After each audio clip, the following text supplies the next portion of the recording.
FOAP. Anyways, greetings. It is your boy, Skeletal MQ, and today I'm going to be trying something new. As you can see above me here, I have other hobbies.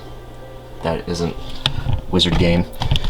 I'm going to try and review a figure for the first time. We're going to be taking a look at Jazwares' new Call of Duty. I don't know what the line is, but it's their ghost figure from Modern Warfare 2. I am pretty excited for this, because if you have seen any of my other stuff, you know I'm a Call of Duty fan. And the fact that there really hasn't been a good action figure line of these guys in the 1/12 scale is pretty criminal. There was a line by McFarlane, which was okay to say the least. So this guy looks much better, and he was a lot cheaper. So we're gonna be taking a look at him today. I did mean to grab this fella. This is the McFarlane Richtofen, and he's alright. He's pretty good. Launch edition right there. Don't know really what that means. Maybe that's the way of differentiating the San Diego Comic-Con release, which was just barely different with that camo pattern. Call of Duty on the side. Whatever field op right there means. I don't know if that's the name of the line of figures or what, but really nothing much on the side here. You got the contents of the box right up here, along with a big old picture of the LT. I'm never gonna do that again. Same image on the side. You know, stuff, don't put it in your mouth. Small parts, Jazwares, Activision, all that crap. Anyways, let's get him open, shall we? I don't think there's anything actually holding him in, which is good. I hate those little plastic ties they put in there. Okay, wow, that is not good. Really? Are you kidding me? Wow, alright. That has never happened to me before. Will he even be able to stand? Oh. Oh, neat. He just came apart. So yeah, he just kind of... Yep, that's better. So, I just don't know figure anatomy, I guess, but that thing, he wasn't popped together all the way. That is really strange. I've never seen that before. So I just had to put some pressure, stick him back together again. Whew, that's good. He's all good and solid now. He's not all loosey-goosey. So with the Lieutenant out of the box, as you can see on the vest there, they are doing something which I really like, which is what Hasbro has been kind of doing with G.I. Joe. And that's where most of the accessories that come with the figure are storable on the figure itself, which is really handy. So, as you can see there, the 1911 goes in that little slot on his chest. Simple as that. And then you've got the radio and spare magazine, which go right there on his left side. And I really appreciate that, because, you know, those are small parts, and I don't want to just throw them in a bag. And part of the whole militaristic thing is having all this shit on you. So, adds detail. And otherwise, he comes with a extra hand. We'll focus eventually. A little grippy hand for the left, and then a fist for the right.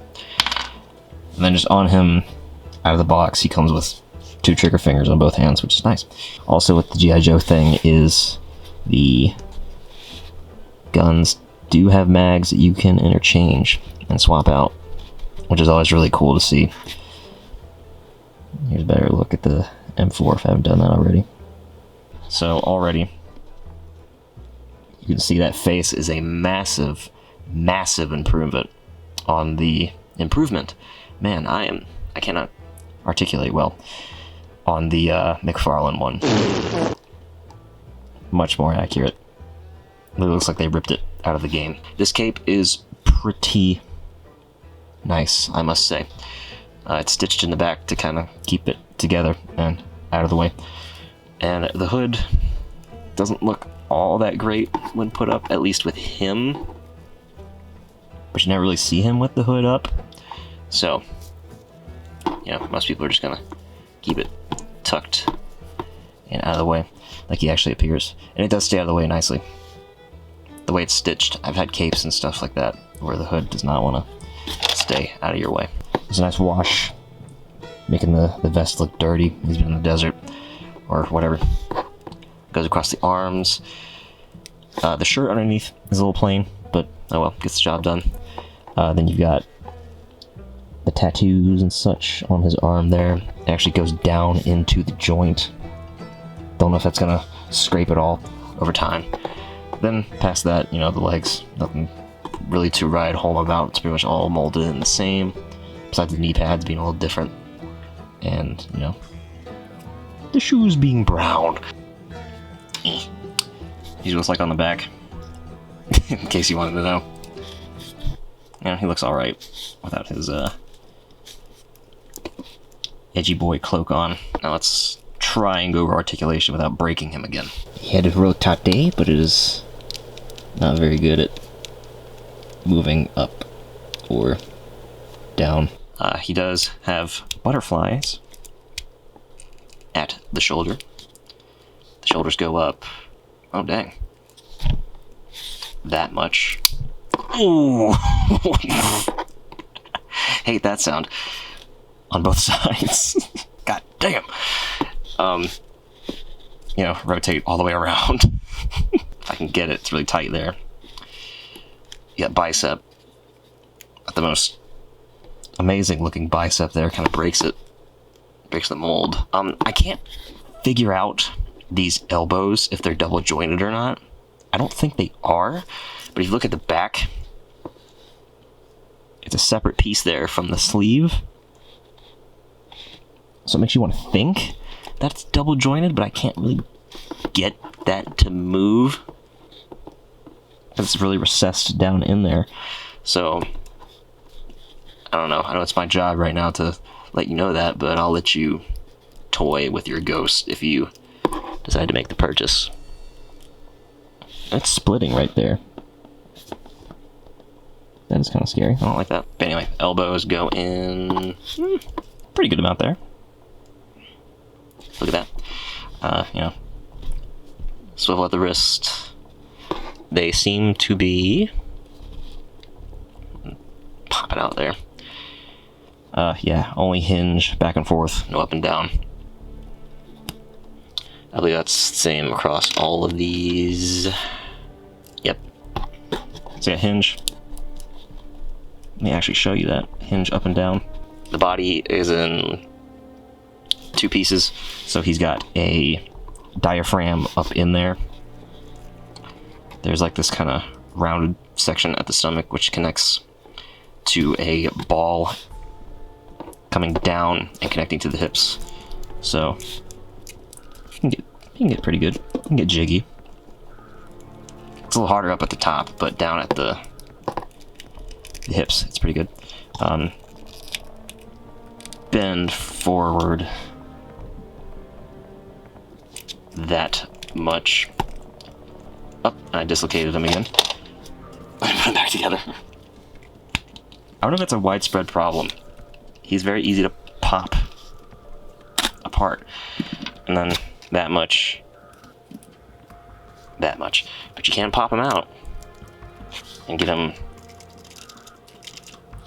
loosey-goosey, which allows for more. Yeah, it's not great. That's kind of stinky. Goes forward that much. Doesn't really go back. His cheeks are kind of preventing him. There is swivel at the thigh. Really tight, though. So, I've had a lot of breaks with that. So, I'm not going to really try that here. Double jointed knees. He can touch his butt with his heel there. The feet. You can get a little bit of ankle there. Does bend like that. And there's toes, but they are really tight. At least on the right foot. Left foot has no problem there. Bends up that much. Can't really get it to go down. But, you know, oh well. I don't really mess with toes anyway. I don't really think I'm going to need Mr. Lieutenant over here to do any Spider-Man stuff. For a size comparison, here he is next to Richtofen. Here he is also next to a Marvel Legends Ghost Rider. A Mythic Legions Deluxe Skeleton Builder. Funny. I keep knocking this bastard over. Here he is next to a NECA Ash Williams. Shit wreck. But anyway, overall, I have to say that I am fairly happy with this guy. The other reviews I saw were just, like, really brutal for no reason. And there is that want to compare it to G.I. Joe Classified, which is, I